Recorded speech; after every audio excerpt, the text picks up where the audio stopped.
Hey, thanks to everybody who's been following my videos since June. I'm introducing this video today because, first of all, because it's a little bit on the short side. Secondly, because the music needs some explanation. It's called Dance Beneath the Tree of Heaven, and I created the music in 1971. I had been writing music for several years by that time, and even through my stint at DePaul University in the late 60s.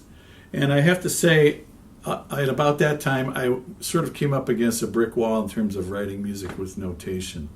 I just couldn't seem to conjure up my ideas on paper the way that I wanted them to be. So at the time, luckily, I was playing a lot. I was playing in bands, I was playing gigs, commercial gigs, and jamming, meeting people, jamming on the street. You know, it was a good time to be a musician. And early in 1971, I was with a band, and the trumpet player in that band, John Jackson, invited me to room with him in an apartment where he was living with three lovely young ladies. That's another story, which I won't go into. Let's just suffice to say that John and those ladies are still my dear friends, although I don't see most of them that often. So in that apartment, I was able to commandeer one of the bedrooms as a studio. Another guy in that band, who's since passed away, Steve Kaufman, the drummer, had a lot of gear and he needed a place to store it. So I volunteered my room, not just completely altruistically. I thought, I can, and it was all right with him if I used some of this stuff.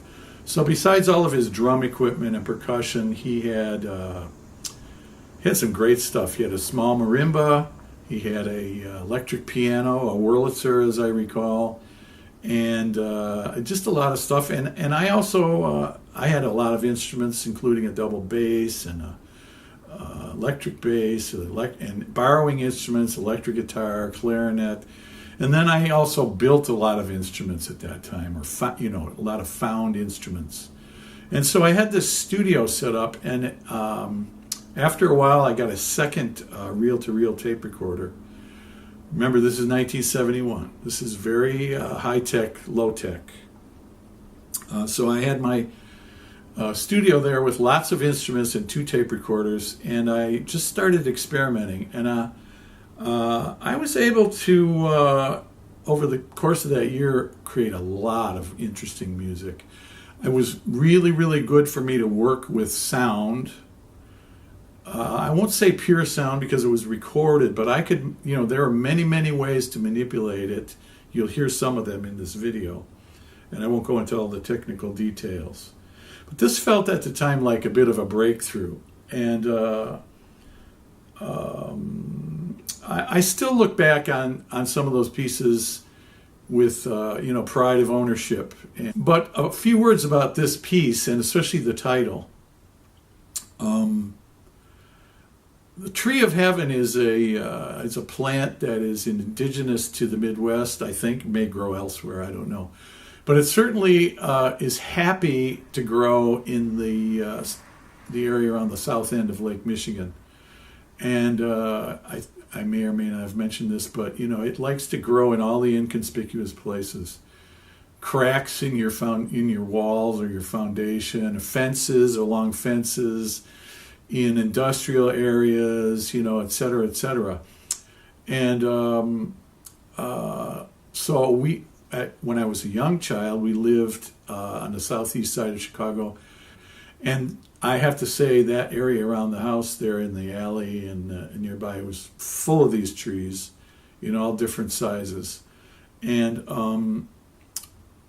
we would, those of you who grew up with these trees, that you can, it's not unusual it's got a nice big compound leaf. Take one of those compound leaves, whip off the small leaves, and you're left with a very interesting whip-like stem, which you can use to torture your friends. All in good fun, of course. Because that tree is so prolific, and because when you whip those leaves off, it has a sort of a unique odor. I think a lot of people seriously dislike this tree, and a lot of people call it a weed tree. Maybe you know it by that name. I, however, because of my childhood, am very fond of this tree, and I have to notice them wherever I go. I have a personal version of this tree growing next to my porch in Villa Park. I have to say I trim it back every year because I don't want it to take over my porch in my house.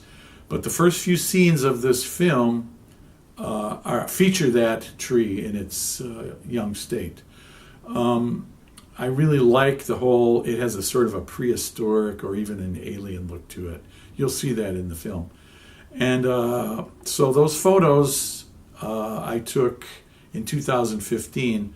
Just remember, the music was created and recorded in 1971. Thanks.